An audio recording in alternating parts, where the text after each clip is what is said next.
Admiral Jake Morrison stood on the bridge of the U.S. Valiant, watching the stars move past in the dark space around them. The 12 ships of Earth's strongest fleet moved together like a pack of wolves hunting in the night. Each ship was big, enough to destroy entire planets, and every person in the galaxy knew it.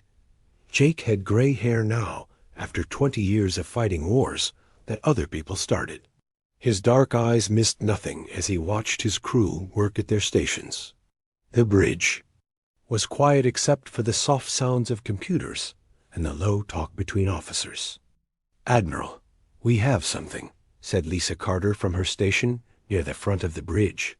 She was young but smart, and Jake trusted her to handle all the messages that came to the fleet. Her fingers moved fast over her controls as she tried to understand what she was seeing. "What is it, Lisa?" Jake asked, walking over to her station. The other officers on the bridge turned to listen. "It's a message, sir, but it's coded in a way I've never seen before. It's coming from the Zelani system, about 3 days from here if we push the engines hard." Jake knew about the Zelani. They were a peaceful people who had never hurt anyone. They were doctors and teachers, not fighters. Their world was beautiful, with blue oceans and green forests that reminded many humans of old Earth. "Can you break the code?" he asked. Lisa worked for several minutes, her face tight with thinking. Finally, the message began to play on the main screen. The face that appeared was not human. It had blue skin and large eyes that looked very sad. When it spoke, the words came out broken and full of fear. "This is Ambassador Kree-Na of the Zelani Federation. Our world is under attack. The Korthic Empire has come to our system with many ships. They are bombing our cities and taking our people as slaves. We are a peaceful people. We have no weapons to fight them with." The message stopped for a moment, and they could hear explosions in the background. When the ambassador spoke again, tears were running down his blue face. "We ask for help from any who will listen. We know that Earth has strong ships and brave people.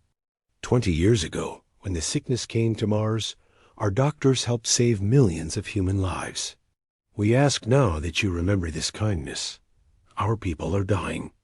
Our children are hiding in caves while monsters burn everything we have built. Please, if you can hear this message, help us." The message ended, and the bridge was quiet. Jake felt anger growing in his chest like a fire. The Korthic Empire was known throughout the galaxy as killers and slavers.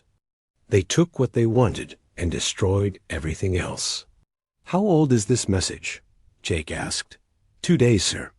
It took time to reach us because of how far away they are." Jake turned to Ryan Davis, his best officer for planning battles. Ryan was tall and thin, with quick eyes that could see problems before they happened. "Ryan, what do you think about this?" Ryan looked at the star maps on his screen. "Sir, the Zelani system is not in our area. Earth Command told us to patrol the Outer Rim, not to fight wars for other people. If we go there, we might start a big war with the Korthic Empire. But they helped us when we needed it," said Lisa. "My little brother was on Mars during the plague. He might have died if the Zelani doctors had not come to help." Jake remembered that time too. The plague had come from nowhere and spread fast. Human doctors could not stop it, and people were dying every day. Then the Zelani had come with their medical ships and their knowledge. They had worked day and night to save human lives, asking for nothing in return. "Sir," said Ben Parker from his station. Ben was young and always ready to fight. "The Zelani are good people. If we don't help them, who will?" Jake walked to the big window at the front of the bridge and looked out at the stars. He thought about his orders from Earth Command. They had told him to keep the Outer Rim safe, to protect human worlds from attack. But they had not said anything about helping other people. But Jake also thought about what it meant to be human. Humans fought for each other, even when it was dangerous. They protected people who could not protect themselves. That was what made them different from animals like the Korthik.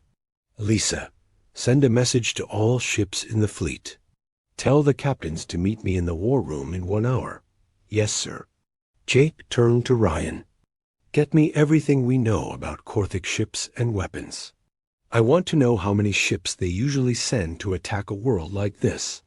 Sir, are we really going to do this? Ryan asked. Jake looked at him with eyes as hard as steel. The Zelani saved human lives when we needed help. Now they need us. That's all I need to know. 1 hour later, Jake stood in front of 12 captains in the war room. These were the best officers in the human fleet, men and women who had fought in battles across the galaxy. Each one commanded a ship that could destroy armies. You all heard the message from the Zelani, Jake began. They are under attack by the Korthik Empire. They have asked for our help. Captain Rachel Stone was the first to speak. She was a fighter who had never backed down from any battle. How many Korthik ships are we talking about, sir? Intelligence says they usually send 40 to 60 ships to take over a world like this, Jake answered. 60 ships against our 12? Said Captain Tony Miller. That's bad numbers even for us. The Korthik have never fought humans before, Jake said. They think like all the other races in the galaxy. They think bigger numbers always win. They don't understand how humans fight. The captains looked at each other. They all knew that human ships were different. Human crews trained harder, fought smarter, and never gave up. But 60 enemy ships was still a lot. What about Earth Command? Asked Captain Laver Bennett.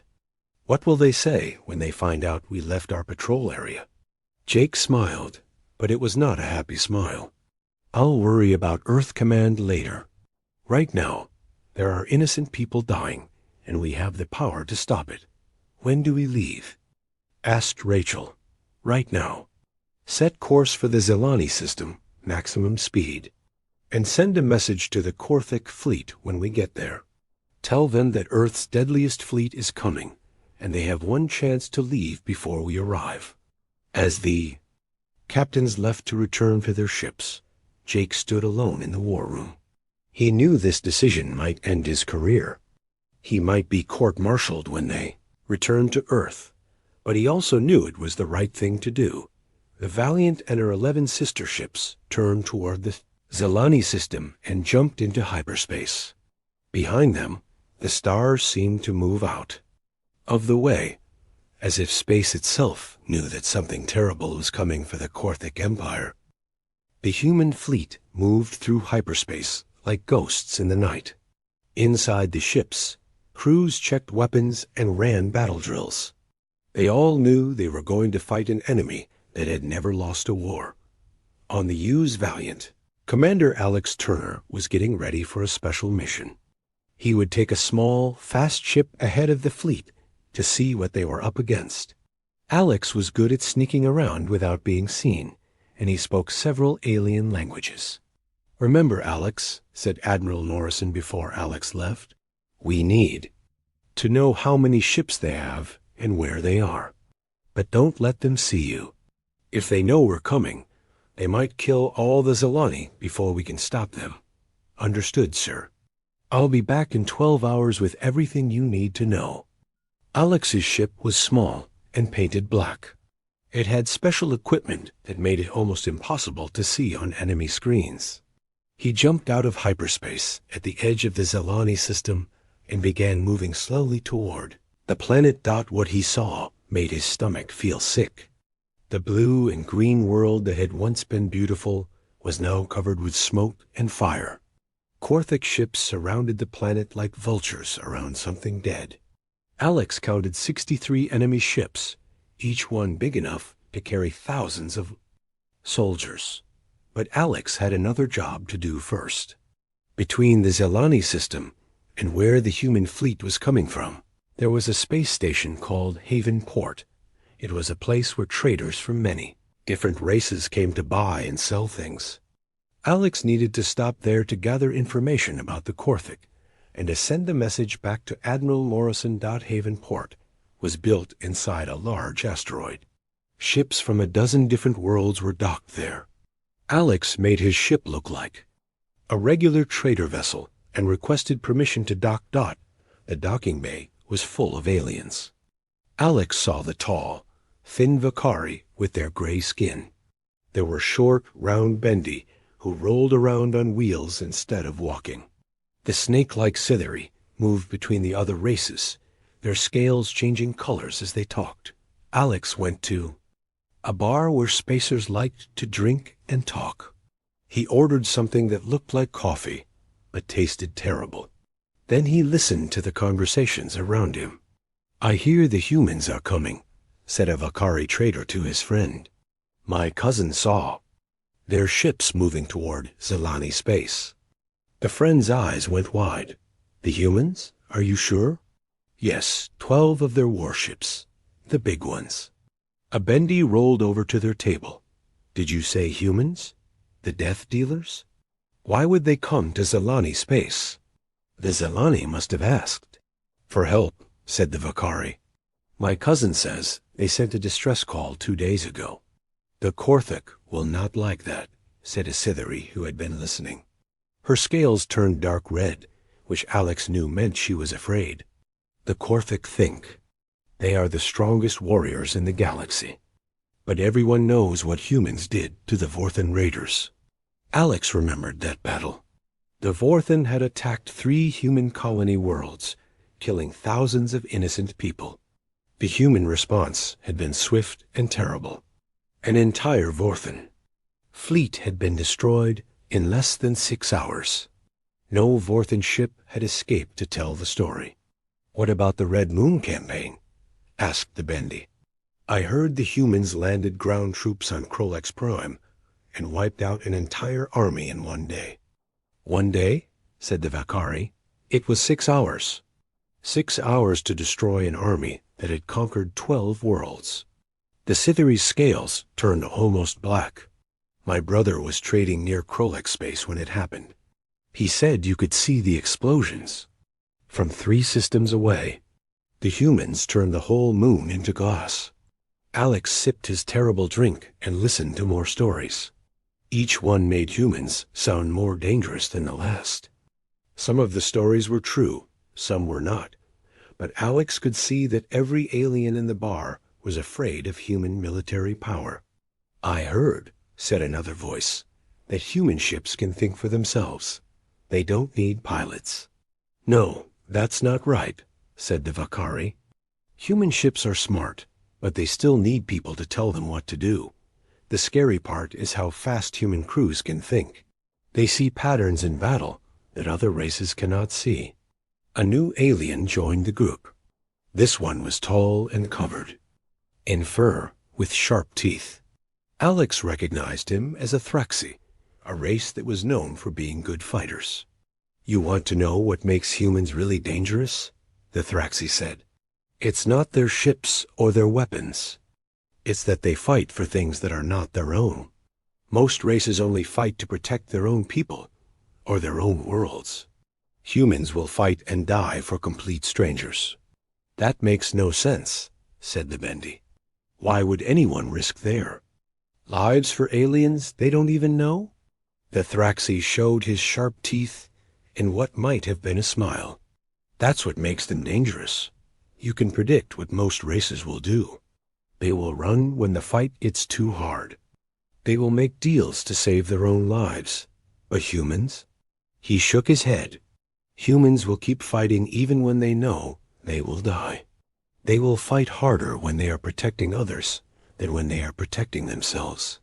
Alex finished his drink and left the bar. He had heard enough. As he walked back to his ship, he heard more conversations about the coming battle. Word was spreading fast through the station. In another part of the station, Alex found a communication booth where he could send a secure message back to Admiral Morrison.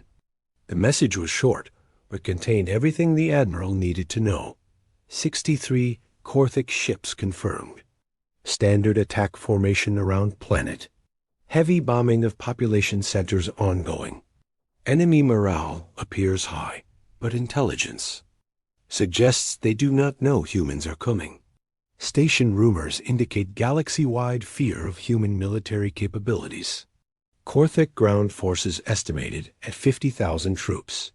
Zelani resistance minimal. Will return to fleet in 8 hours.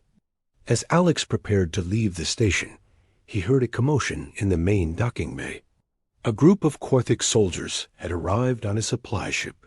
They were tall and covered in dark scales, with red eyes that seemed to glow in the station's lights.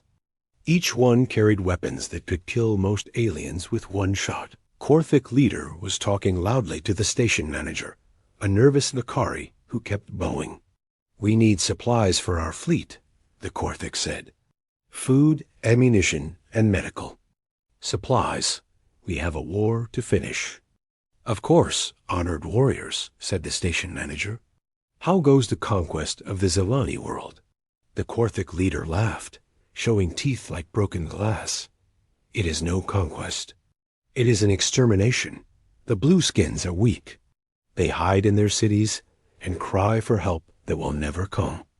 In 3 more days, their world will be empty, except for the slaves we choose to keep.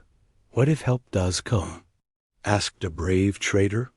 "I heard rumors, ... The Korthic's eyes glowed brighter.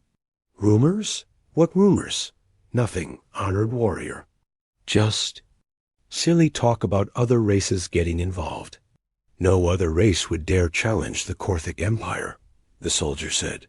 "We have conquered 47 worlds. We have never been defeated in battle." The Zelani called for help, but no one answered. No one will answer. Alex slipped quietly back to his ship and prepared to leave. But as he was starting his engines, he heard something that made him smile. A message was playing over the stations. "Communication system. Attention all ships and personnel. This is Admiral Jake Morrison of the Earth Federation Fleet. Any Korthic forces in this area are advised that human military vessels are approaching. You have 24 hours to withdraw from Zelani space before we arrive. This is your only warning." A reaction on the station was immediate. Alex could hear shouting and running footsteps through his ship's walls. The Korthic soldiers in the docking bay were yelling at each other in their own language. Alex launched his ship and headed back toward the human fleet. Behind him, he could see other ships leaving the station as fast as their engines would carry them.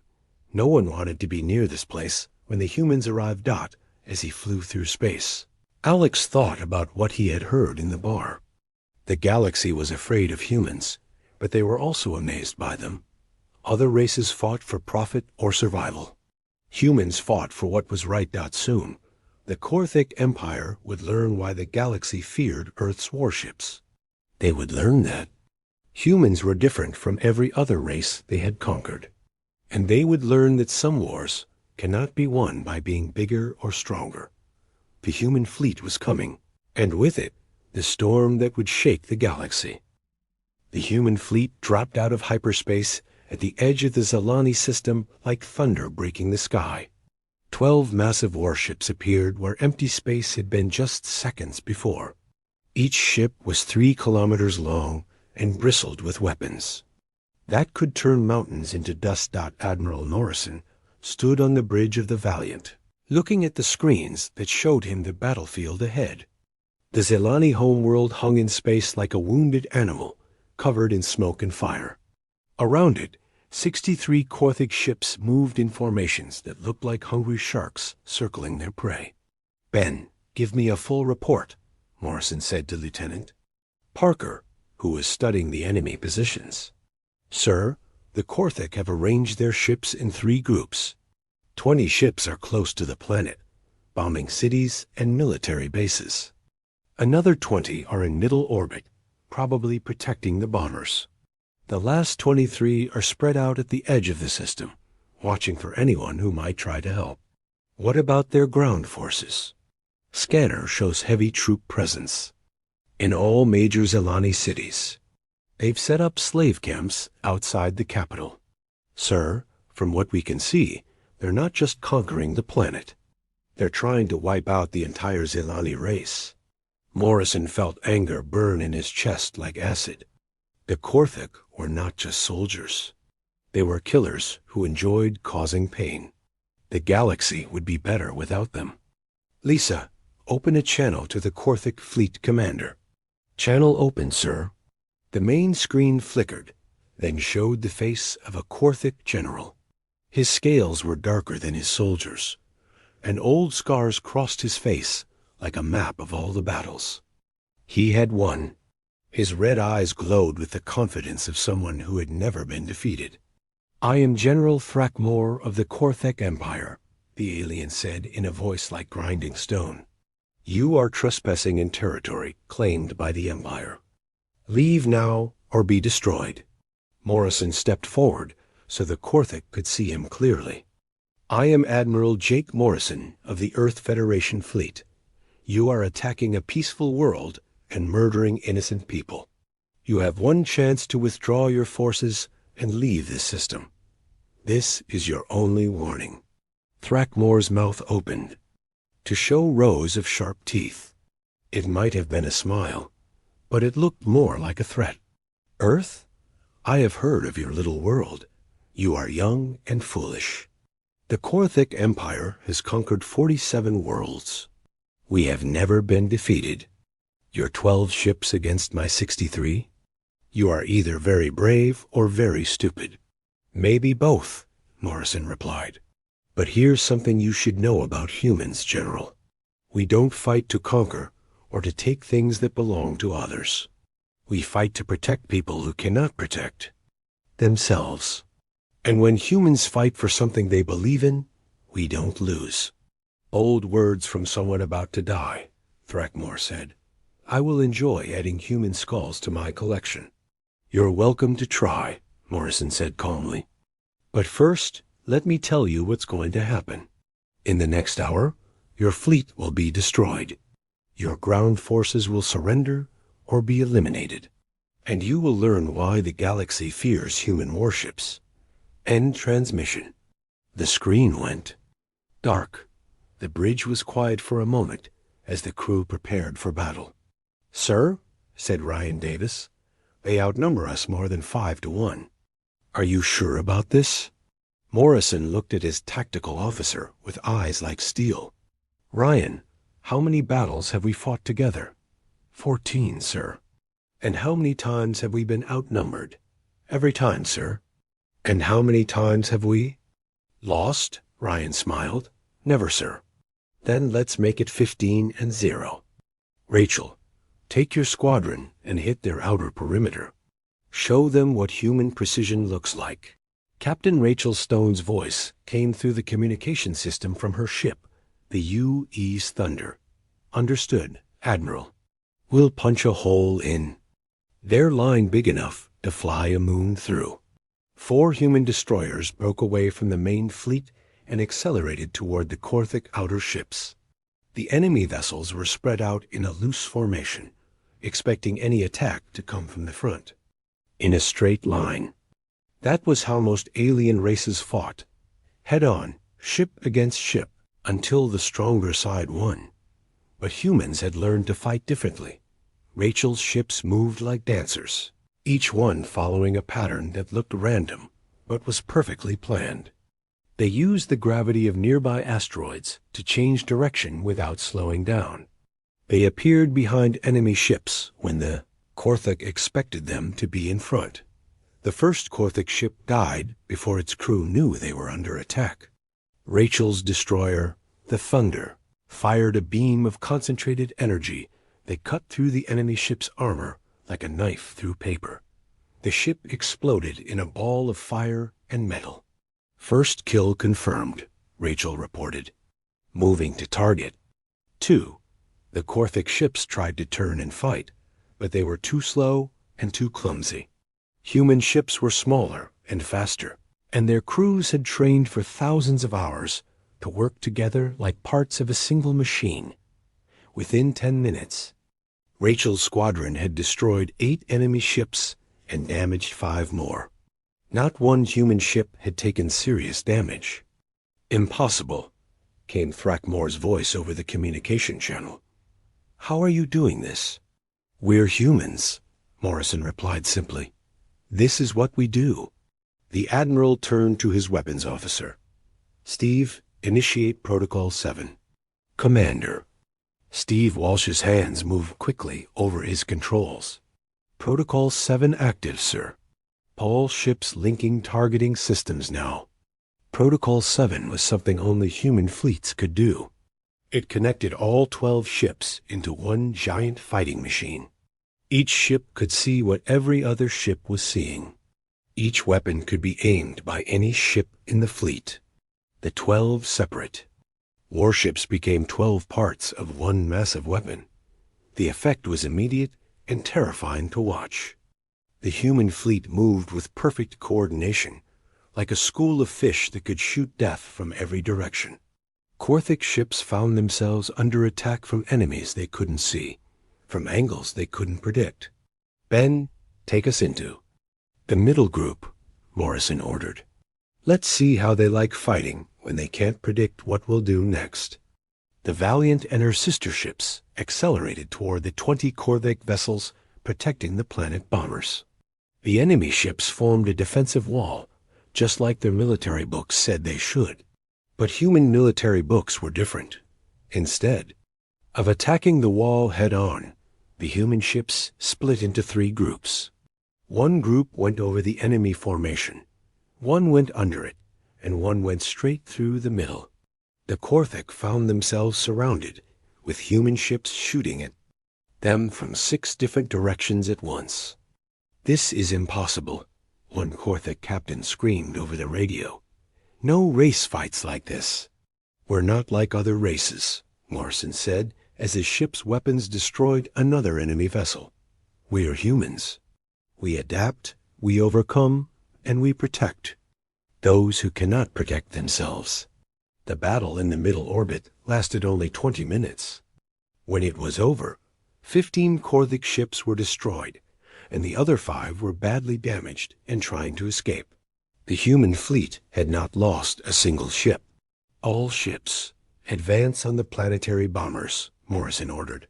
"It's time to end this." The 20 Korthic ships that had been bombing the planet tried to run when they saw the human fleet approaching. But they were heavy with bombs and slow to move. The human ships caught them before they could escape. "General Thrackmore," Morrison said over the communication channel, "order your ships to surrender. Your fleet is beaten. Don't make this worse by forcing us to destroy every one of your ships." Thrackmore's image appeared on the screen again. His confident expression was gone, replaced by something that looked like fear and confusion. "You ... You have defeated 40 of my ships with only 12 of yours. This is not possible. The Korthic Empire has never been defeated in battle." "Then today is a day of new experiences for you," Morrison replied. "Surrender now, and your remaining crews will live. Continue fighting, and we will destroy every ship in your fleet." Thrackmore was quiet for a long moment. Around him, Morrison could hear other Korthic officers arguing in their own language. Some wanted to keep fighting, others wanted to retreat. And some, Morrison realized, were starting to understand that humans were not like any enemy they had ever faced. "We ...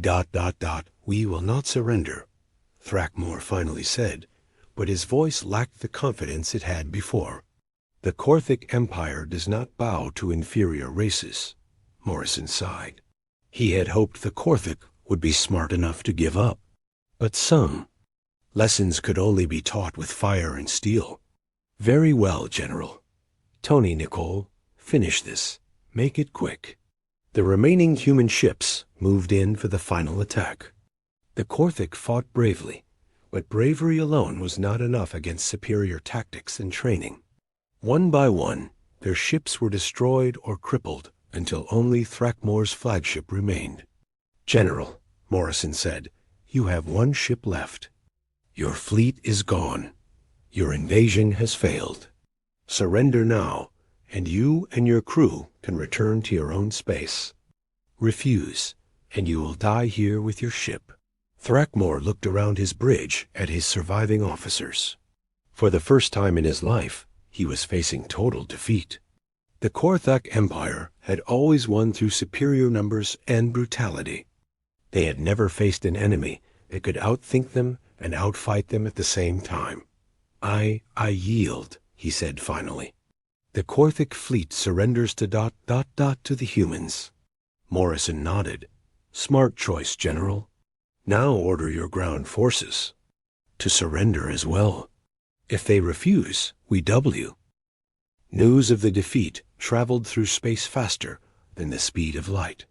Within hours, every corner of the galaxy knew that the mighty Korthak Empire had been crushed by 12 human ships. But the story was far from over. Deep in Korthak space, another fleet was already moving toward the Zelani system. This one was bigger than the first. Over 100 ships commanded by War Marshal Krixtal, Thrakmor's older brother. Unlike Thrakmor, who had been overconfident, Krixtal was careful and smart. He had studied every report about human military tactics he could find. "The humans defeated my brother because he underestimated them," Krixtal told his officers as their fleet approached the Zelani system. He thought numbers alone would win. But humans fight differently than other races. They coordinate their attacks in ways we have never seen before. "Then how do we defeat them, War Marshal?" asked Captain Vexka, commander of the battleship Bone Crusher. "By being smarter than they are," Krixtal replied. "We will not attack them in space where they have the advantage. We will force them to come to us on the planet's surface, where our superior numbers and ground weapons will destroy them." Admiral Morrison was on the bridge of the Valiant when the warning came through. Lieutenant Ben Parker looked up from his scanner with worry on his face. "Sir, we have a problem. Long-range sensors are picking up another Korthak fleet, much bigger than the first one." "How many ships?" Morrison asked. 112, sir. And they're carrying heavy ground assault equipment. It looks like they plan to land on the planet and force us to fight them there." Morrison studied the tactical display. This was exactly what he had been afraid of. The first Korthak fleet had been overconfident and careless. This new force would be different, more careful, more dangerous. "How long until they arrive?" 6 hours, sir." Morrison turned to his communication officer. "Lisa, get me Colonel Amy Rodriguez. It's time to wake up the ground troops." Colonel Rodriguez appeared on the screen a few minutes later. She was a tough woman with short black hair and scars on her hands from a dozen battles. Behind her, Morrison could see human soldiers preparing their equipment and checking their weapons. "Amy, we have incoming trouble. 100 Korthak ships with heavy ground forces. They're going to try to take the planet and force us to fight them on the surface." Amy smiled, but it was not a pleasant smile. "How many ground troops are we talking about, sir?" "Intelligence estimates around 70,000 Korthak soldiers, plus heavy armor and artillery." "Against our 5,000 Marines?" "Yes." Amy's smile got wider. "Poor bastards, they have no idea what they're walking into." Morrison almost felt sorry for the Korthak. Almost. Amy Rodriguez had led human ground forces through some of the worst battles in the galaxy. Her Marines were trained to fight in any environment, against any enemy. They were fast, smart, and absolutely ruthless when protecting innocent people. "Amy, I need you to coordinate with the Zelani resistance. Find out where their people are hiding and make sure they stay safe while we deal with this new fleet." "Already on it, sir." "I've been talking to their resistance leader, a female named Kalai. She says they have about 2 million people hidden in underground shelters. The Korthak don't know where most of them are." "Good. Keep it that way." 6 hours later, the second Korthak fleet arrived. War Marshal Crix Tall kept his ships far away from the human fleet, just as Morrison had expected. Instead, the Korthik ships began landing troops on the planet's surface at multiple locations. "They're learning," Morrison said to Ryan Davis. "This commander is smarter than his brother. What's our move, sir?" Morrison studied the tactical display, showing Korthik landing sites spread across 3 continents. "We give them what they want. Ground combat. Steve, initiate the full Protocol 7 network, including ground units." Commander Walsh looked surprised. "Sir, are you sure? We've never tried to link space and ground forces before. There's a first time for everything. Amy's Marines are about to show the galaxy why human ground troops are even more dangerous than our ships." On the planet's surface, Colonel Rodriguez watched Korthik dropships landing in a valley 20 kilometers from the main Zelani city. Through her binoculars, she could see thousands of enemy soldiers forming up into attack formations. "Captain Pete Johnson," she said into her radio. "What's your position?" "We're on the ridge overlooking the valley, Colonel. Perfect view of the enemy landing zone. How many do you count?" "About 15,000 in this group alone. They have heavy tanks and artillery pieces. Looks like they're planning to march straight at the city." Amy smiled.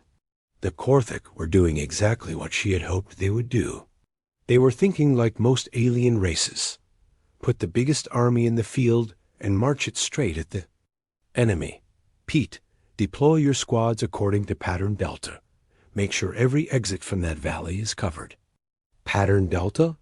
Colonel, that's going to be a massacre." "That's the idea." Pattern Delta was a human military tactic that had been used to destroy alien armies on a dozen worlds. It looked simple on paper, but it required perfect timing and coordination between hundreds of soldiers working together. The Korthik army began marching toward the Zelani city, just as Amy had predicted. 15,000 soldiers in perfect formation, with tanks and artillery supporting them. To any normal observer, it looked like an unstoppable force, but Amy's Marines were not normal soldiers. The first sign that something was wrong came when the Korthik scouts at the front of the army simply disappeared. One moment they were there, the next moment they were gone. No shots were fired, no bodies were found. They just vanished. "Where are the scouts?" demanded General Hector, the commander of the ground forces. "Unknown, sir. They stopped reporting 10 minutes ago. Send more scouts. And tell them to stay in contact." But the second group of scouts disappeared too. And the third. Soon, General Hector realized that something was hunting his soldiers, picking them off one by one without making a sound. "Human soldiers," he said to his officers. "They're using stealth tactics." "How many humans could there be?" asked his aide. "Our intelligence says only 5,000. "It doesn't matter how many there are," Hector replied. "We will crush them with superior firepower. Order all units to advance at maximum speed. Fire on anything that moves." But when the Korthik army tried to advance faster, they discovered that the humans had been busy during the night. The road through the valley was blocked with obstacles that looked like natural rock falls, but were actually carefully placed barriers. The main army was forced to split into smaller groups to get around the obstacles. That was exactly what Amy had been waiting for. "All units, execute Pattern Delta," she ordered. What happened next was not really a battle. It was more like a carefully planned disaster that fell on the Korthik army, like an avalanche. Human soldiers appeared from hiding places that the Korthik had not even known existed. They came from behind rocks, from underground tunnels, from trees that had looked empty minutes before. Each group of humans attacked a small piece of the Korthik army, then disappeared before reinforcements could arrive.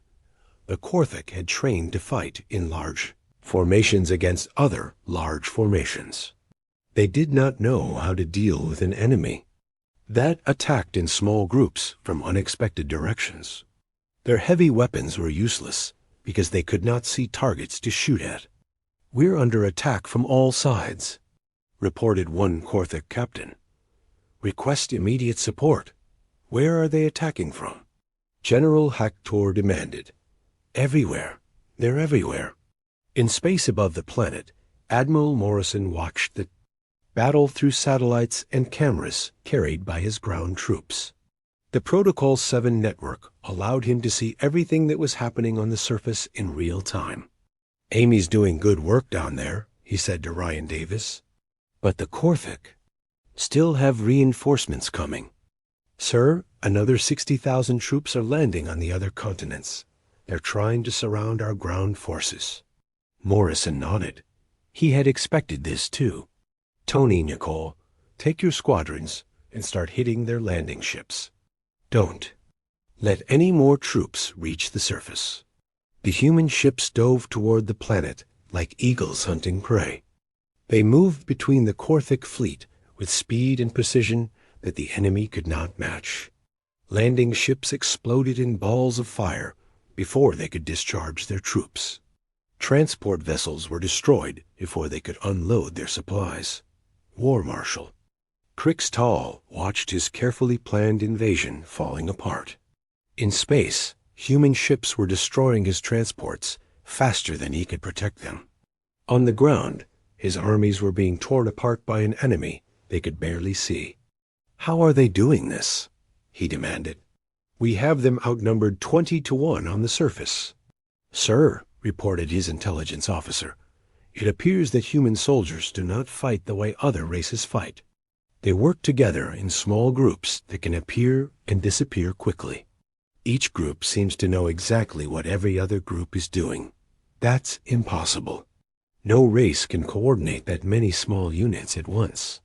But it was possible, and the humans were proving it." Every Marine on the planet was connected through the Protocol 7 network. They could see what their comrades were seeing, know where their enemies were, and coordinate attacks with perfect timing. Colonel Rodriguez stood on a hill overlooking the valley with the First Korthak Army. The battle for the Zelani homeworld had been raging for 3 days when War Marshal Krixtal made his final, desperate decision. His fleet was broken, his armies were scattered, and the humans seemed to be everywhere at once. But he still had one weapon left, something so terrible that even the Korthik Empire used it only when facing complete defeat. "Prepare the planet-killer weapons," he ordered his surviving officers. Captain Vexka stared at his commander in shock. "Sir, the planet killers? But there are still 50,000 of our own troops on the surface." "They are already lost," Krixtal said coldly. "The humans have made fools of us. If we cannot have this world, then no one will. Fire the planet killers. Destroy everything." Admiral Morrison was on the bridge of the Valiant when the warning came through.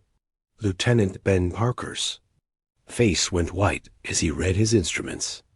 "Sir, the Korthik ships are powering up some kind of massive weapons. Energy signatures are off the charts." "What kind of weapons?" Morrison demanded. "Planet killers, sir. They're going to try to destroy the entire world rather than let us save it." Morrison felt ice form in his stomach.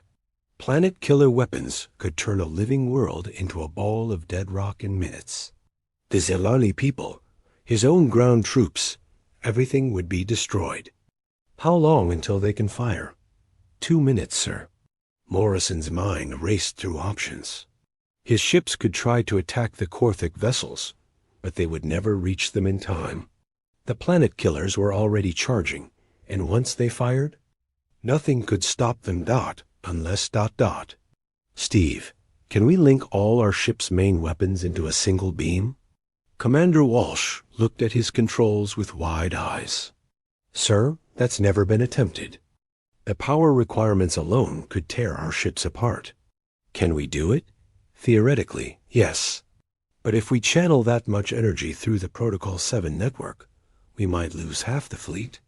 Morrison looked at the tactical display showing the Korthic planet killers almost ready to fire. Below them, 2 million Zelani civilians were hiding in underground shelters, trusting that humanity would protect them. On the surface, 5,000 human Marines were fighting to save people. They had never met. Do it, Morrison ordered. All ships, prepare for solar flare formation. Sir, said Ryan Davis, are you sure about this? We could lose everything. Morrison turned to his oldest friend with eyes like steel. Ryan, those people down there saved human lives when we needed help. Now they need us. I'd rather die trying. To save them than live knowing I let them die. Ryan nodded and began working at his station. Around the bridge, every officer prepared for the most dangerous maneuver in human naval history. Lisa, send a message to all ships, Morrison said. Tell them what we're attempting and ask for volunteers. Any ship that doesn't want to risk destruction can break away now. Lisa sent the message and waited for responses. One by one, every ship in the fleet reported back with the same answer. Ready to proceed, Admiral? Captain Lavra Bennett's voice came through from the engineering section. Admiral, I've linked our main reactor to the weapon systems. But sir, if this doesn't work exactly right, the energy feedback will destroy us. Understood, Lavra. How long do we have? The Korthic planet killers will fire in 30 seconds. We need to fire at exactly the same moment they do, or the weapons. We'll get through. Morrison watched the countdown on his screen. Around him, his crew worked with the calm precision that came from years of training and absolute trust in each other. 10 seconds, Lavra reported. All ships report ready. 5 seconds. Morrison gripped the arms of his command chair. Fire. The 12 human ships fired as one. Their individual weapon beams merged into a single lance of energy, brighter than a star. The combined power of the entire fleet focused into one devastating attack that shot across space toward the Korthic planet killers. The timing was perfect. The human beam struck the Korthic weapons just as they were firing. The planet killer missiles exploded before they could leave their launchers, creating a chain reaction that destroyed half of the remaining Korthic fleet in a single instant. But the cost to the human fleet was terrible. 3 ships were completely destroyed by the energy feedback, their hulls cracking apart like broken glass. 5 more were badly damaged, their engines dead and their weapons offline. Morrison felt the Valiant shake around him as overloaded systems failed throughout the ship. Emergency lights flickered on as the main power died. Damage report, he called. Out. We've lost main engines and half our weapons, Lavra reported. But we're alive, sir, and the planet is safe. On his screen, Morrison could see the surviving Korthic ships retreating toward the edge of the system. War Marshal Kriegstahl's flagship was among them, but it was badly damaged and limping away on emergency power. Sir, said Lisa, incoming transmission from the Korthic flagship. Put it through. Kriegstahl appeared on the screen, his face a mixture of rage and something that might have been respect. Behind him, smoke filled his bridge and sparks flew from broken equipment. You have defeated the Korthic Empire, he said slowly. Something that has never been done before. How? Morrison looked at the alien commander with tired eyes. We fought for something bigger than ourselves. You fought for conquest and glory. We fought to protect innocent people. That made all the difference. I do not understand. Maybe someday you will, Morrison replied. Now get out of this system and don't come back. If I see Korthic ships in Zelani space again, I won't be so merciful. Kriegstahl's image disappeared from the screen. Minutes later, the surviving Korthic ships jumped into hyperspace and fled toward their own territory. Colonel Amy Rodriguez was standing in the main square of the Zelani capital when the news came through that the planet killers had been destroyed. Around her, thousands of Zelani civilians were emerging from their hiding places, looking up at the sky where human ships had saved their world. "Colonel," said Captain Pete Johnson, "all Corthay ground forces have surrendered or retreated. The planet is secure." Amy nodded, but her attention was focused on a group of Zelani children who had come out of an underground shelter. They looked thin and scared, but alive. One of them, a little girl with blue skin and large eyes, walked up to Amy and said something in the Zelani language. "What did she say?" Amy asked her translator. "She says thank you for saving her family. She wants to know if the bad soldiers are really gone." Amy knelt down so she was at the child's eye level. "Yes, little one. The bad soldiers are gone. You're safe now." The child smiled for the first time in days and ran back to her family. Amy watched her go and felt something warm in her chest. This was why humans fought. Not for glory or conquest, but for moments like this. 3 days later, Admiral Morrison stood in the Zelani council chamber, surrounded by the planet's surviving leaders. His uniform was torn and dirty, and he looked like he had not slept in a week. But he was here to finish what they had started. Elder Zefka, the senior Zelani leader, stood before Morrison with tears in his large eyes. "Admiral, your people have saved our world. We can never repay this debt." "You already did," Morrison replied. 20 years ago, your doctors saved millions of human lives during the Martian plague. We're even." "No," said Zefka. "What you have done goes far beyond repaying an old debt. You came to help people you barely knew, fought an enemy that outnumbered you greatly, and risked everything to protect us. This is not something that can be measured or repaid." Morrison was quiet. For a moment, thinking about all the human lives that had been lost in the battle. 3 ships destroyed, hundreds of crew members dead. But millions of Zelani were alive because of their sacrifice. "Elder Zefka, my government has authorized me to offer you a formal alliance between Earth and the Zelani Federation. We would like to establish a permanent presence in your system to make sure nothing like this happens again." The Zelani leader's eyes went wide. "You would do this? You would stay to protect us?" "If you'll have us." "Yes," Zefka said immediately. "Yes, we would be honored to have human protectors." As Morrison left the council chamber, he found Lisa Carter waiting for him in the hallway. "Sir, we're receiving messages from all over the galaxy. Dozens of other peaceful races are asking for protection from aggressive empires. The Tharaki Republic wants us to help them against the Vex Consortium. The Marani Union is asking for aid against pirate raids. Sir, it seems like half the galaxy wants Earth's help." Morrison looked out a window at the Zelani city, where human marines were helping rebuild damaged buildings. In the distance, he could see human ships taking position in orbit, ready to protect this world from any future threats. "Signal Earth Command," he said. "Tell them we're going to need a bigger fleet."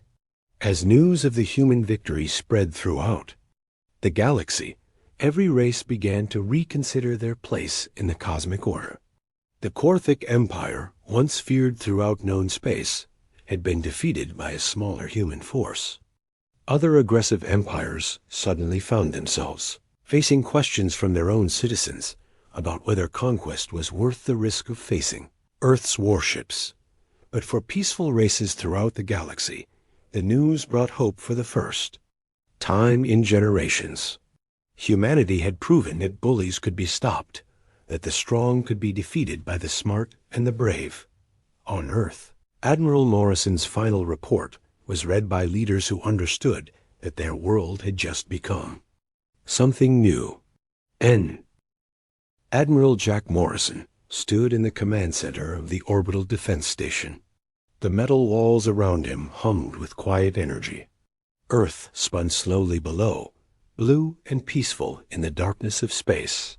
Jack had been watching over his home planet. For 15 years, nothing ever happened up here. The most exciting thing was usually a broken satellite or space junk floating too close. The communication officer turned around in her chair. Her face was pale. "Sir, we lost contact with New Montana 3 days ago." Jack frowned. New Montana was one of their outer colonies. 2 million people lived there, mostly farmers growing food for other settlements. Equipment failure? No, sir. Lieutenant Lisa Carter has been trying to reach them every hour. Complete silence. Lisa walked over with a data pad in her hands. She was young, maybe 25, with short brown hair and serious eyes. "Admiral, I picked up something strange before we lost contact." It was the colony administrator, Pete Williams.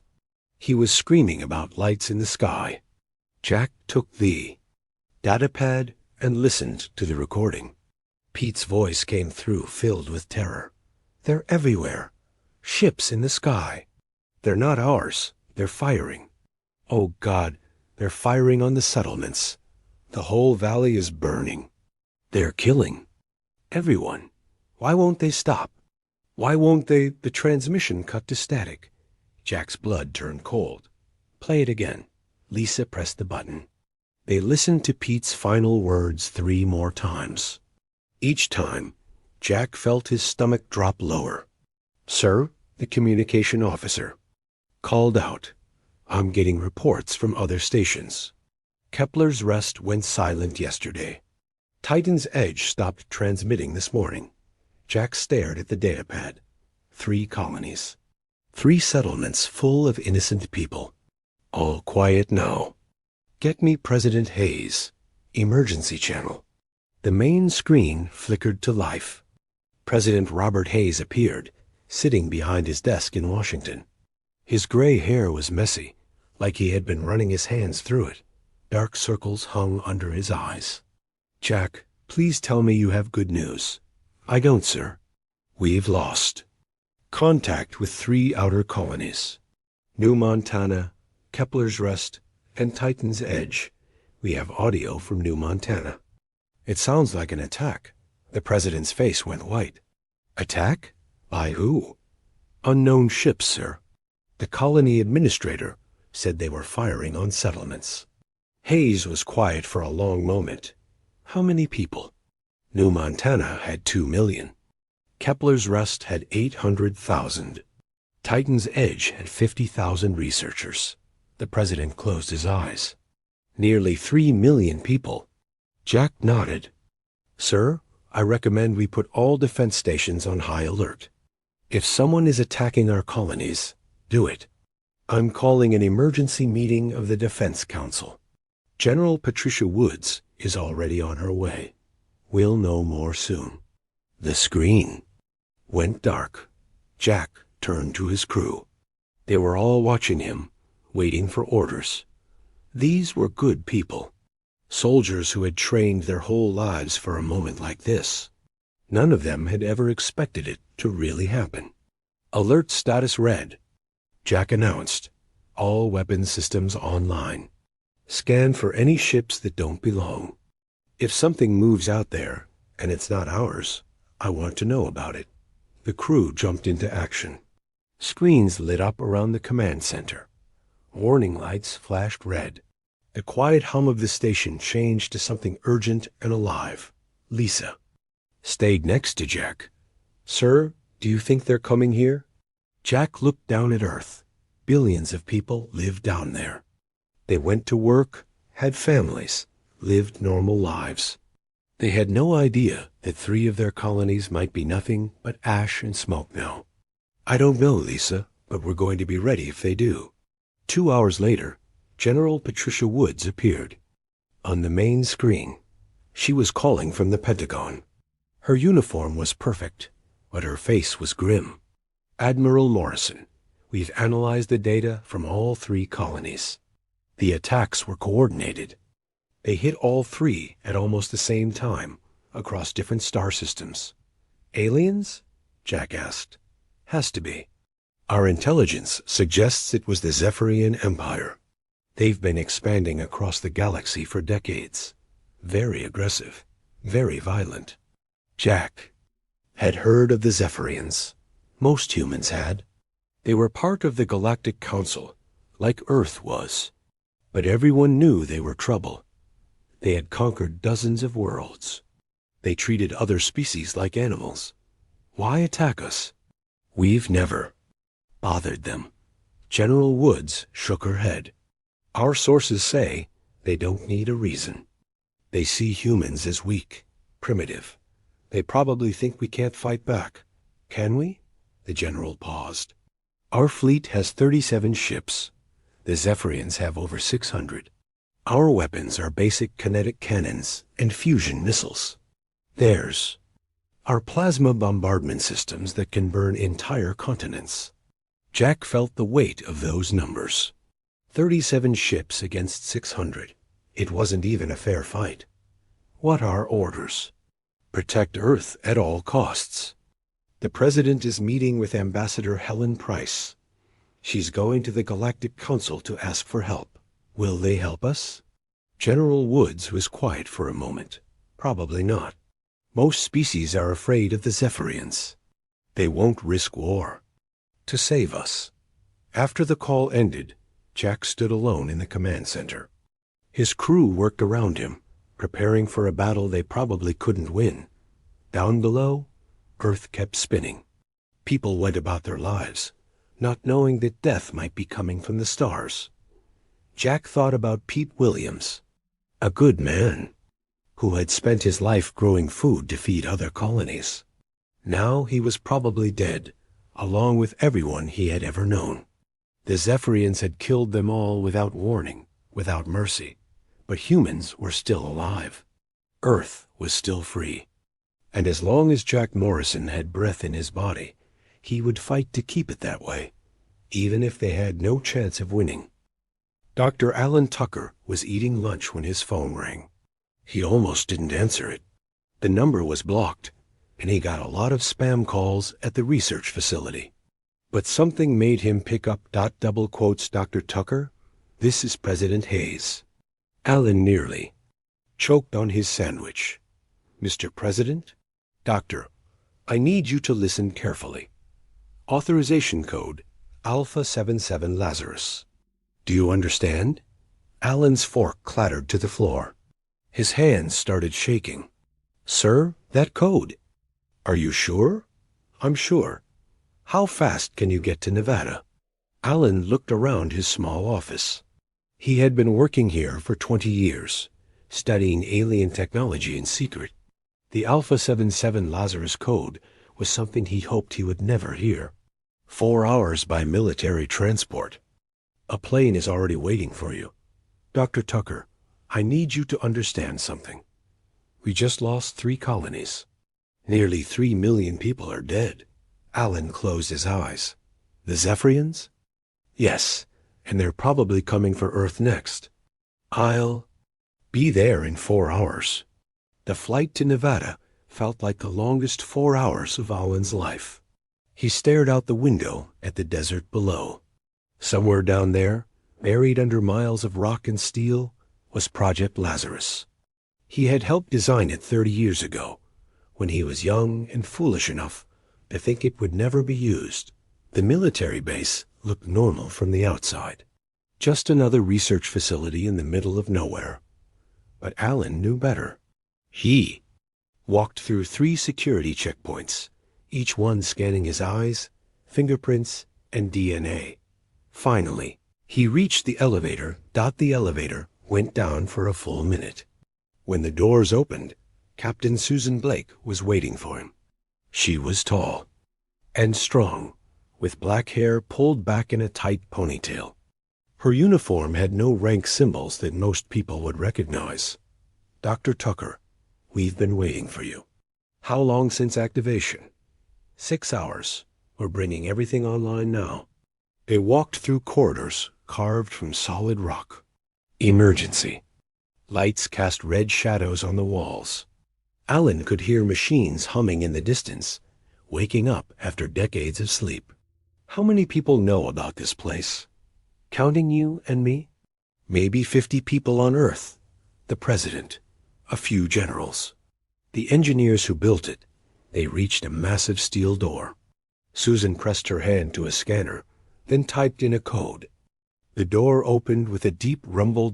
Alan stepped into the chamber and felt his breath catch. The room stretched away into darkness, bigger than a football stadium.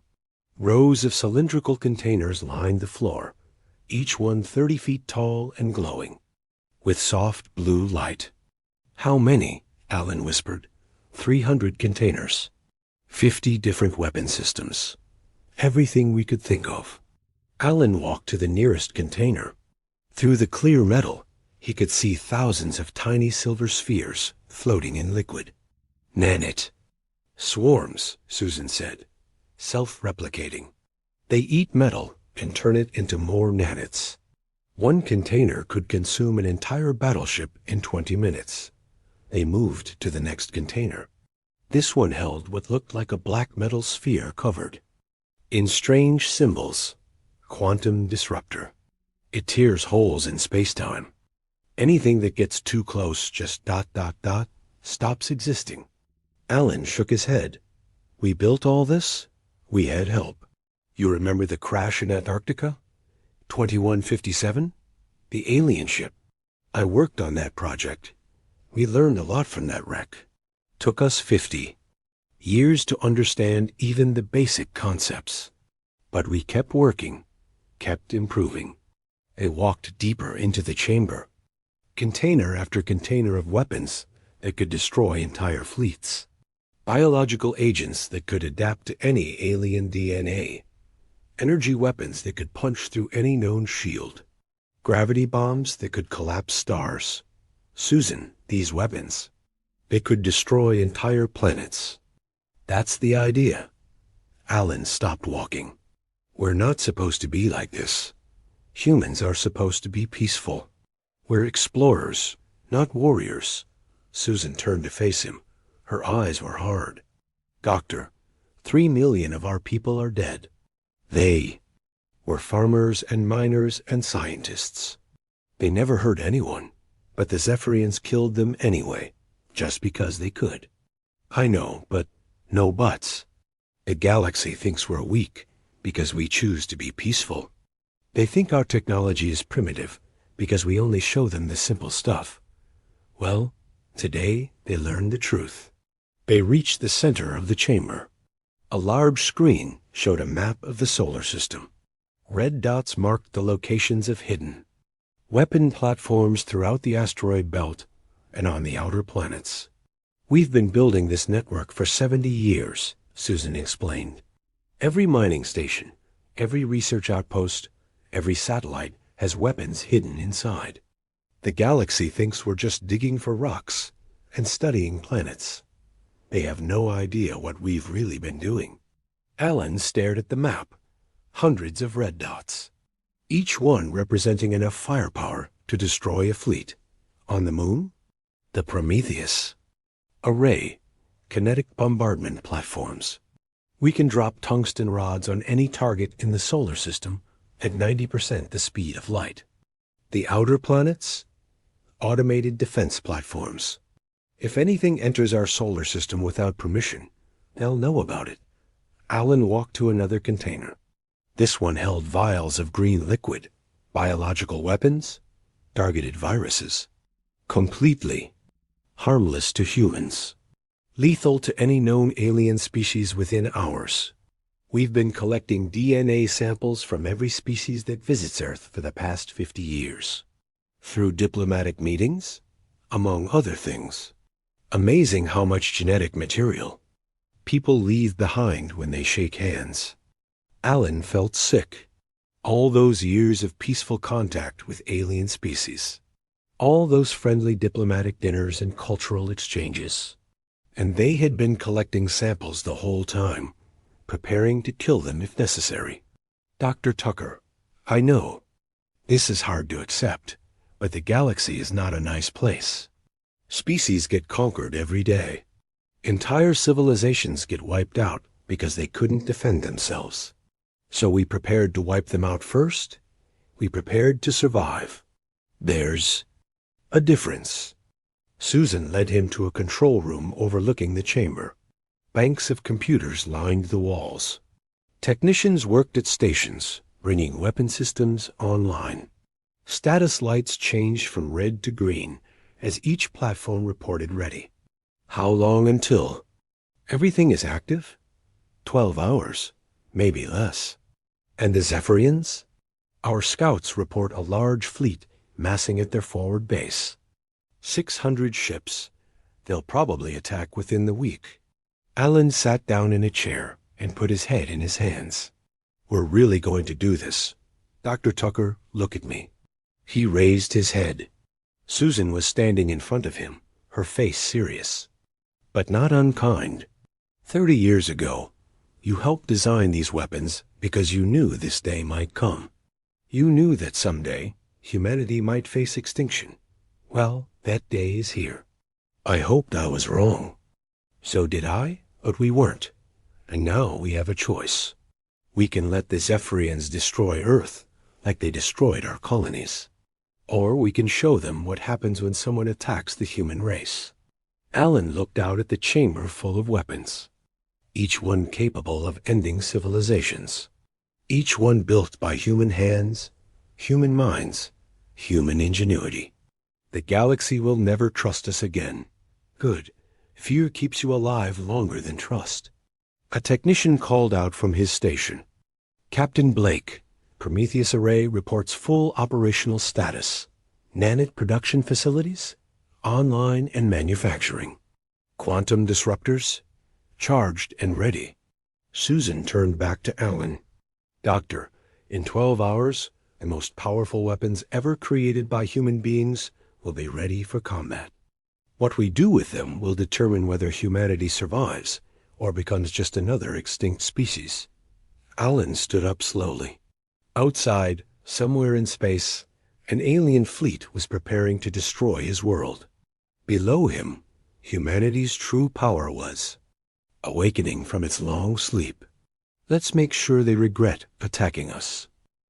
Ambassador Helen Price sat in the Galactic Council chamber, surrounded by representatives from 50 different species.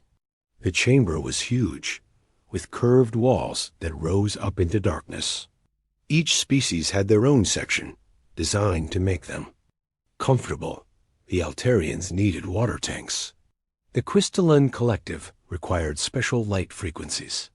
The insectoid hive minds clustered together in warm, humid pods. Helen sat alone in the human section. Just one chair, one desk, one voting panel. Humans were still new to the galaxy, still seen as primitives who had barely learned to leave their own planet. That was exactly what she wanted them to think.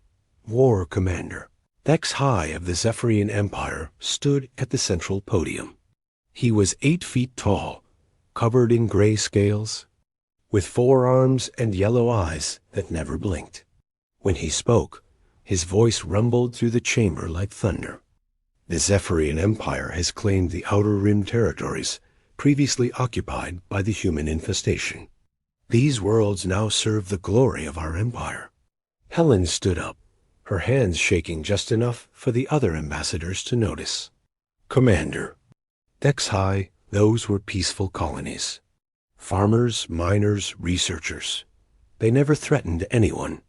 Thex High's 4 eyes focused on her. Weakness is not a virtue human. Your species spreads like a disease, claiming worlds you cannot defend. We have simply corrected this mistake. Nearly 3 million people lived on those worlds, and now they do not. This council should thank us for removing a future problem. Several ambassadors shifted uncomfortably. The Altarian representative, Ambassador Bluin, spoke up. The destruction of peaceful settlements violates council law. Thex High laughed, a harsh sound like grinding metal. Council law applies to civilized species. Humans have been part of this council for 12 years and still use primitive chemical rockets to reach orbit. A fight with kinetic weapons and fusion bombs. They are barely above animals. Helen forced tears into her eyes. It was an old trick she had learned in her first diplomatic training. Please, honored representatives, Earth is defenseless. We have 37 ships, all of them science vessels or cargo haulers. If the Zephyrians attack our homeworld, When we attack your homeworld, Vexai corrected. The Zephyrian fleet departs for Earth in 72 hours. Your pathetic species will join the others we have eliminated. Helen collapsed into her chair, sobbing. Around the chamber, other ambassadors looked away. Some seemed genuinely sad. Others just looked relieved that it wasn't their species being threatened. Ambassador Kretak of the Mineral Consortium finally spoke. Perhaps the humans could be relocated to a reservation world, allowed to exist under Zephyrian protection. We do not keep pets, Vexai said. The human infection will be completely eliminated. Helen stood up again, wiping her eyes. I need to contact my government, to tell them to tell them to prepare for evacuation. There is nowhere to run, human. The Zephyrian Empire spans 300 systems. Your ships are too slow to escape our fastest scouts. Helen nodded and walked out of the chamber, her shoulders shaking with apparent fear. Once she was in the hallway, alone, she stopped crying instantly. She pulled out her secure communicator and dialed a coded number. This is Lazarus Command. This is Price. 72 hours. Full fleet deployment. Understood. How did your performance go? Academy Award worthy. Vexai thinks we're completely helpless. Perfect. Maintain cover until the shooting starts. Back. On Earth, Dr. Sarah Mitchell was working in her laboratory. She had been the head of Earth's Xenobiology Division for 8 years. Officially, she studied alien life forms to better understand the galaxy's biodiversity. Unofficially, she was building weapons. Her lab looked innocent enough. Microscopes, computers, sample containers filled with various alien tissues. Most of it was legitimate research. But in the back room, behind 3 layers of security, she kept her real work. Status report, she said to her assistant, Dr. Mike Johnson. The Zephyrian agent is ready for deployment. Field tests show 100% lethality within 6 hours of exposure. Sarah looked at the small vial in Mike's hands. It contained a clear liquid that looked like water. But this liquid was designed to destroy Zephyrian DNA from the inside out. It was completely harmless to humans, but it would kill any Zephyrian who came into contact with it. How do we deliver it? Stealth probes disguised as civilian evacuation ships. Each probe carries 50,000 doses. Enough to contaminate their entire fleet's air supply. Sarah nodded. They had been working on biological weapons for every known species for the past 20 years. Not because they wanted to use them, but because they knew someday they might have to. What about other species? The ones that might help the Zephyrians? We have agents ready for the Corvan hegemony, the Stellar Republics, and the Trade Federation, just in case. Good. Launch the probes as soon as the Zephyrian fleet enters our solar system. Meanwhile, on the far side of the moon, Colonel Danny Foster was making final preparations at what the galaxy knew as Lunar Mining Station 7. To anyone watching, it looked like a simple facility for digging up moon rocks and processing rare metals. In reality, it was the control center for the most powerful weapons platform in human history. Prometheus array status? Danny asked his operations officer. All 50 platforms online and charged. Targeting systems locked onto the Zephyrian staging area. Kinetic projectiles? Tungsten rods loaded and ready. Each rod weighs 10 tons and will impact at 91% light speed. Danny smiled. The galaxy thought humans were primitive because they used kinetic weapons. They didn't understand that humans had made kinetic weapons into an art form. A 10-ton tungsten rod moving at near light speed carried more destructive power than most. Species' best energy weapons. Stealth systems? Active. To any sensor scan, we still look like a mining operation. Danny walked to the observation deck and looked out at Earth rising over the lunar horizon. Somewhere out there, an alien fleet was preparing to destroy his homeworld. They thought they were going to fight helpless primitives. They had no idea what was waiting for them. Back on Earth, Admiral Jack Morrison received a coded message from Admiral Julie Barnes, commander of the Asteroid Belt Defense Network. The message was short. All stations ready. The rocks have teeth. Jack smiled.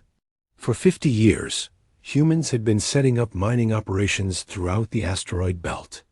The galaxy saw them as desperate scavengers, picking through space debris for useful metals. They had no idea that each mining station was actually a heavily armed fortress. Hidden inside the asteroids were quantum disruptors, gravity bombs, and enough conventional weapons to destroy entire fleets. The asteroid belt had been turned into the galaxy's largest minefield, and no one knew it existed. General Patricia Woods appeared on Jack's screen. All preparations complete? Ready on all fronts. Project Lazarus is fully active. The Prometheus array is charged. The Asteroid Defense Network is in position. And Dr. Mitchell's biological weapons are loaded onto stealth probes. What about our conventional fleet? 37 ships, just like we've always told everyone. They'll put up a good show while the real weapons do the work. General Woods nodded. The president wants to know if you think this will work. Jack thought about all the preparations, all the secret weapons, all the years of careful planning. General, the Zephyrians think they're attacking a primitive species with barely any technology. They're about to learn that humans are very good at two things: hiding what we're really capable of, and making sure anyone who hurts us regrets it. And if other species figure out what we've been hiding, then they'll know to leave us alone. 72 hours later, the Zephyrian fleet began moving toward Earth. 600 ships, the largest invasion force in galactic history. War Commander Thexhai stood on the bridge of his flagship, watching the human solar system grow larger. On his screens, any sign of human fleet movement? Negative, Commander. Our scouts report only 37 ships in Earth orbit. They appear to be science vessels and cargo haulers, just as intelligence indicated. What about planetary defenses? Primitive orbital platforms with kinetic cannons. Nothing that can threaten our shields. Thexhai laughed. This will not even qualify as a battle. More like an extermination. But deep in the asteroid belt, Admiral, Barnes was watching the Zephyrian fleet approach.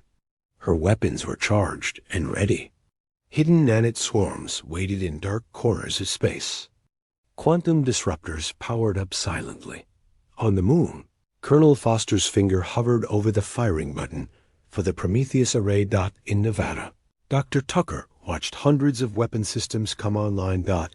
And on Earth, Admiral Morrison prepared to show the galaxy what humans really were when someone made the mistake of attacking their home. War Commander Thexhai stood on the bridge of his flagship, watching Earth grow larger on the main screen. The blue planet looked peaceful and defenseless, perfect for conquest. Range to target? 3 million kilometers in closing, Commander. Human fleet is moving to intercept. Thexhai looked at his tactical display. 37 human ships were leaving Earth orbit, arranged in a loose formation. They looked pathetic compared to his 600 warships. What are they doing? Unknown, sir. They appear to be ... charging directly at us. Thexhai laughed. Brave, but stupid, just like humans. Open fire when they reach 2 million kilometers. But Commander Kevin Bell, leading the human fleet, had no intention of getting that close. His job was to make the Zephyrians focus on him while the real weapons prepared to strike. All ships, this is Bell. Remember, we're the distraction. Make it look good, but don't take unnecessary risks.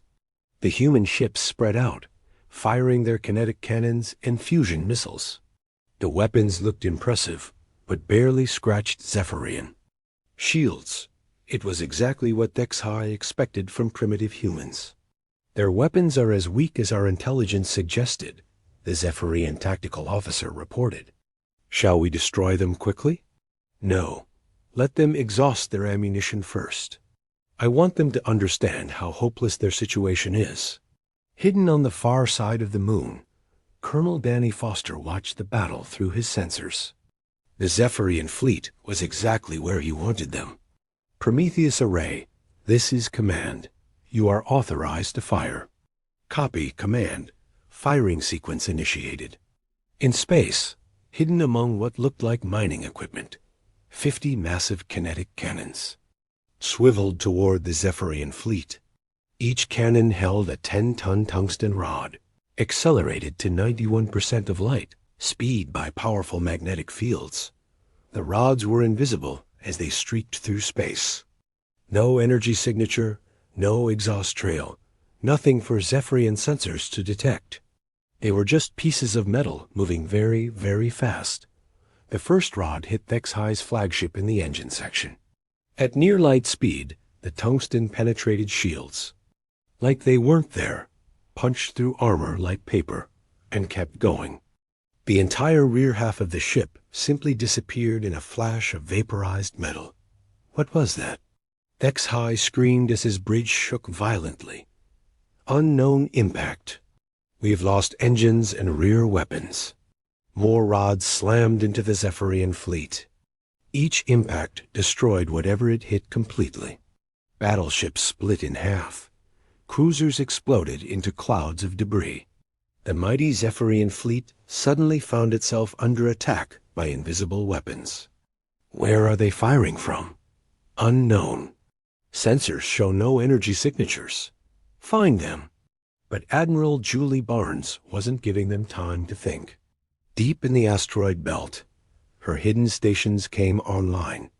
What the Zephyrians had thought were mining operations revealed their true nature. All stations, this is Barnes, release the swarms. Containers that had been drifting through the asteroid belt for decades suddenly opened. Millions of tiny silver spheres poured out, each one no bigger than a marble.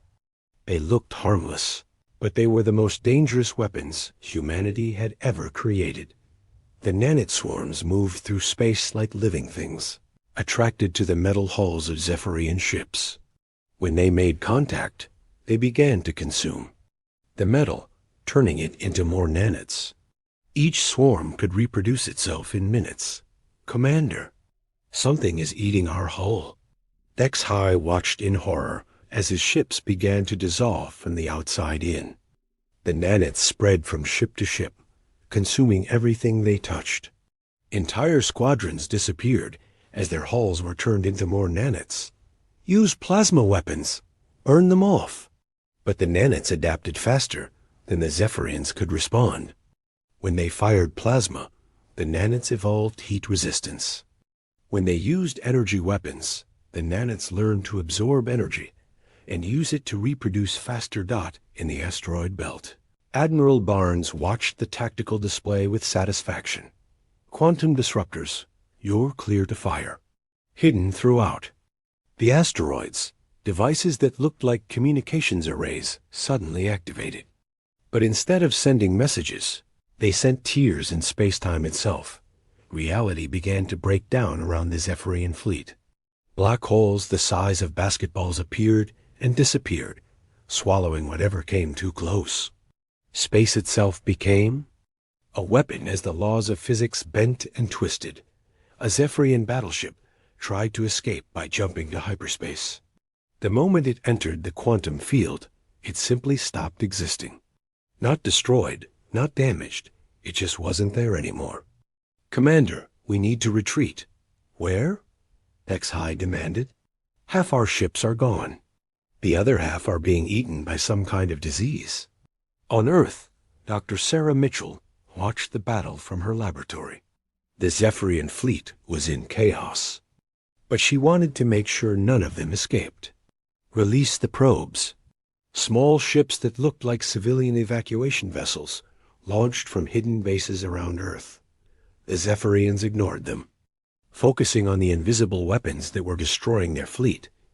The probes flew straight into the middle of the Zephyrian formation and exploded releasing clouds of biological agents into space.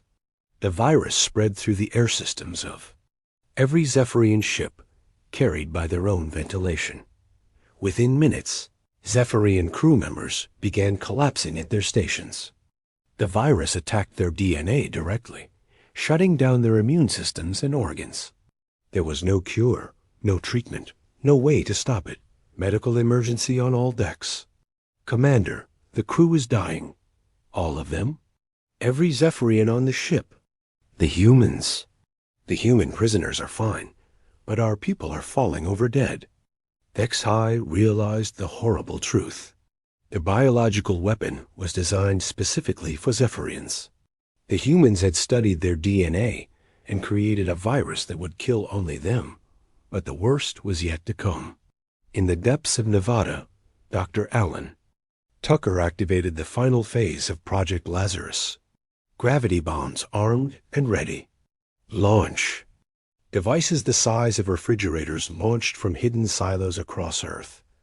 They flew toward the largest concentration of Zephyrian ships and detonated in a flash of twisted space-time. Suddenly, the Zephyrian flagship began to collapse in on itself. Gravity increased by 1,000 times, crushing the massive ship down to the size of a marble. A gravity field spread, pulling in other ships, debris, even light itself. Emergency jump. Get us out of here. But it was too late. The gravity bomb created a temporary black hole that swallowed a quarter of the remaining Zephyrian fleet in seconds. Commander Bell, still leading the human fleet, opened a communication channel to the surviving Zephyrians. War Commander Vex-High. This is Commander Bell of the Earth Defense Force. Do you surrender? Vex-High looked around his ruined bridge. Of his 600 ships, fewer than 50 remained. His crew was dying from a virus he couldn't cure. Invisible weapons were picking off his remaining vessels, one by one. This is impossible. You're primitives. You have no technology. We have exactly the technology we want you to think we have. Your mistake was believing it. How? How did you hide all this? Bell smiled, though Vex-High couldn't see it. We learned a long time ago that the galaxy is full of species who judge others by their weapons. So we made sure you only saw the weapons. We wanted you to see. Another Zephyrian ship disappeared in a flash of quantum energy. The kinetic cannons, the nanites, the biological weapons. How long have you been planning this? About 70 years. Ever since we found that crashed ship in Antarctica and realized we weren't alone. We knew someday someone would try to destroy us, so we prepared. But the Galactic Council, you've been members for 12 years. Ambassador, Price has been very helpful. Every diplomatic meeting, every cultural exchange, every trade negotiation, we were learning about you, your technology, your biology, your weaknesses. Vex-High felt sick.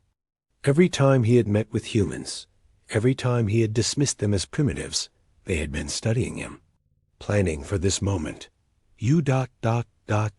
You planned to kill us all alone? No, we planned to defend ourselves. There's a difference. Another. Gravity bomb detonated, swallowing 10 more Zephyrian ships. We gave you every chance to leave us alone. But you chose to attack our colonies. You chose to kill our people. So now you get to see what humans are really capable of. Vex-High watched. His fleet disappear around him. The mighty Zephyrian Empire, conqueror of hundreds of worlds, was being destroyed by a species they had thought was barely above animals. I surrender. Please, we surrender. Too late for that. You said it yourself. You are going to completely eliminate the human infection. Well, now we're going to completely eliminate the Zephyrian threat. The last of Vex-High's ships exploded in a burst of nanites. His flagship, crushed and broken, drifted dead in space. The war commander who had come to destroy humanity floated in the wreckage of his dreams of conquest. In 6 hours. The most powerful fleet in galactic history had been completely destroyed. Not a single Zephyrian ship escaped Earth's solar system. Admiral Morrison opened a communication channel that broadcast to every species in the galaxy. This is Admiral Jack Morrison of the Earth Defense Force. To any species listening, this is what happens when you attack human colonies. This is what happens when you threaten our people.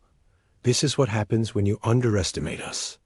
The message spread across the galaxy at light speed, carrying news of humanity's victory and the terrible weapons they had kept hidden for so long. The emergency session of the Galactic Council was unlike anything in the organization's 1,000-year history. Representatives from 50 species sat in stunned silence as they watched recordings of the battle. The mighty Zephyrian fleet, 600 ships strong, had been completely destroyed in 6 hours. Ambassador Bluon of the Altarians spoke first, his voice shaking. How many human casualties? Ambassador Helen Price sat calmly in the human section, no longer playing the role of a frightened primitive. 0? 0? That's impossible. The Zephyrians never got close enough to threaten any of our ships. Ambassador Kretak leaned forward. What were those weapons? Our scientists can't identify half of what we saw. Helen smiled. Trade secrets. You've been lying to us for 12 years. We've been protecting ourselves for 70 years. There's a difference. On Earth, President Robert Hayes stood in the Oval Office, surrounded by his military advisors. Admiral Morrison had just finished briefing him on the battle results. Sir, we intercepted communications from 17 different species. They're all demanding explanations. Let them demand. General Woods, what's the status of Operation Nemesis? General Patricia Woods consulted her tablet. 48 human ships have jumped to Zephyrian space.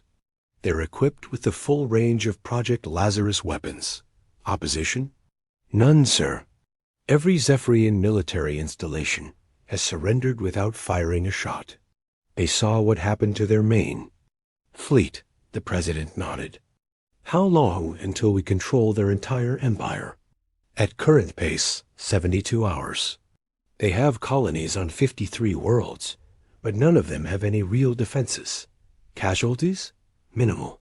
Most Zephyrian forces are surrendering as soon as our ships arrive. Word of our capabilities has spread throughout their empire. On the moon, Colonel Danny Foster was overseeing the dismantling of Zephyrian wreckage. Teams of engineers were studying every piece of alien technology they could find. Sir, we've recovered intact shield generators from 3 battleships. The technology is actually less advanced than ours. How so? They rely on brute force, massive power generators to maintain strong shields. Our approach is more elegant. We punch through their shields because we understand the physics better. Danny smiled. Anything else useful? Their computers are primitive. No quantum encryption, no adaptive firewalls. We've already downloaded their entire military database. What did we find?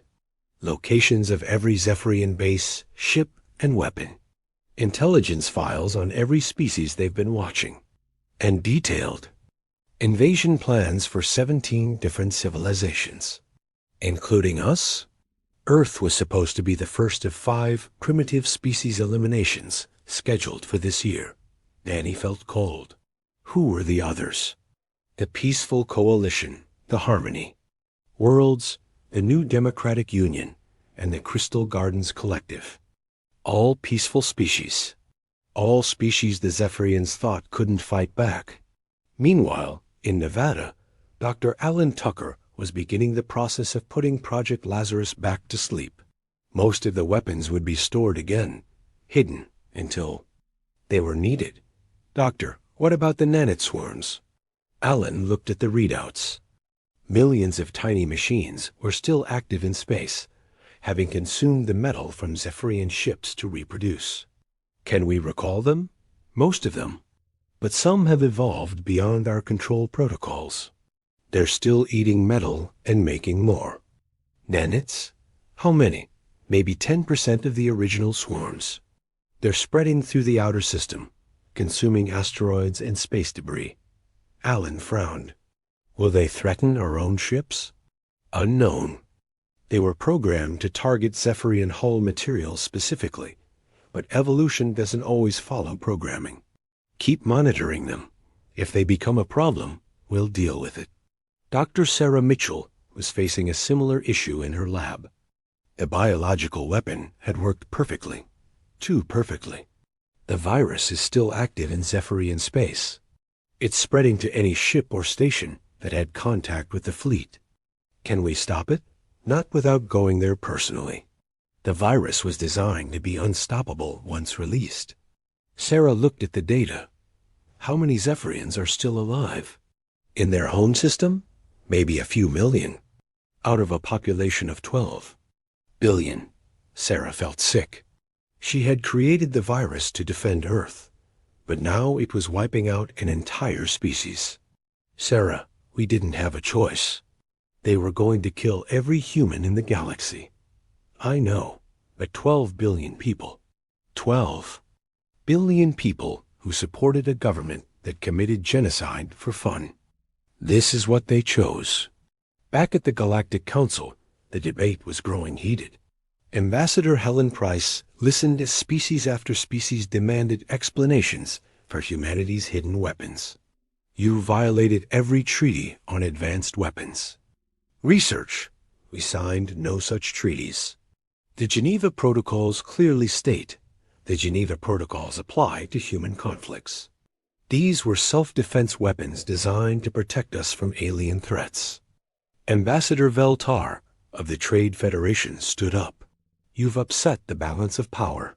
Humans were supposed to be a minor species. According to who? You? According to your own technology assessments, your ships use chemical rockets. Helen smiled. Our cargo ships use chemical rockets because they're cheap and reliable. Our military ships use something else entirely. What else? That's classified. The crystalline collective representative flickered with angry light patterns.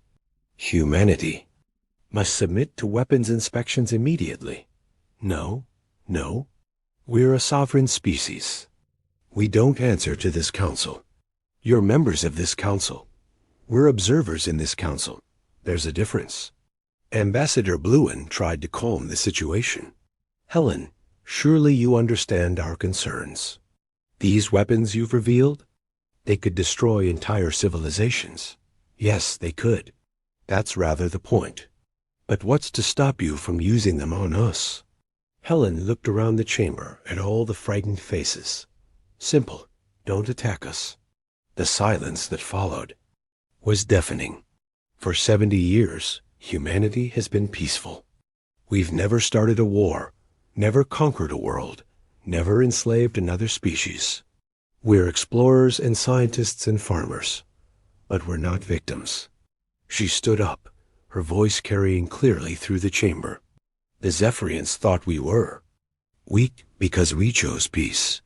They thought we were primitive because we didn't wave our weapons around for everyone to see. They were wrong. What do you want from us? Ambassador Kretak asked. Nothing. Trade with us or don't. Be our friends. Or ignore us. We don't care. But if any of you ever attack human colonies again, if you ever threaten our people, if you ever make the mistake of thinking we can't defend ourselves, ... She gestured to the screens still showing wreckage from the Zephyrian fleet. Remember this. Helen gathered her things and walked toward the exit. As she reached the door, she turned back. Oh, and one more thing. We've discovered that the Zephyrians had invasion plans for 17 other species. The Peaceful Coalition, the Harmony Worlds, and 15 others. You might want to thank us for eliminating that threat. She left the chamber in stunned silence. 3 days later, Admiral Morrison received reports from the final phases of Operation Nemesis. Captain Susan Blake transmitted from the Zephyrian homeworld. Admiral, the planet is secure. Zephyrian government has formally surrendered. We're beginning the process of dismantling their military infrastructure. What about survivors? Maybe 5 million on the homeworld. Small populations on remote colonies. The biological weapon was ... very effective. Morrison felt a mix of satisfaction and sadness. The Zephyrian Empire, which had terrorized the galaxy for centuries, was finished, but the cost had been enormous. Susan, what's the mood of the surviving Zephyrians? Terror, mostly. They keep asking if we're going to enslave them or eat them. What did you tell them? That we're not interested in enslaving anyone. We just want to make sure they never attack anyone. Again, are they cooperating? Completely. They're so afraid of us now that they're begging to help. Admiral Morrison looked out at Earth, spinning peacefully below his station. The blue planet looked exactly the same as it had a week ago, but everything had changed. Humanity was no longer a minor species to be ignored or dismissed. Captain Blake established a monitoring station on their homeworld. Full weapons research ban.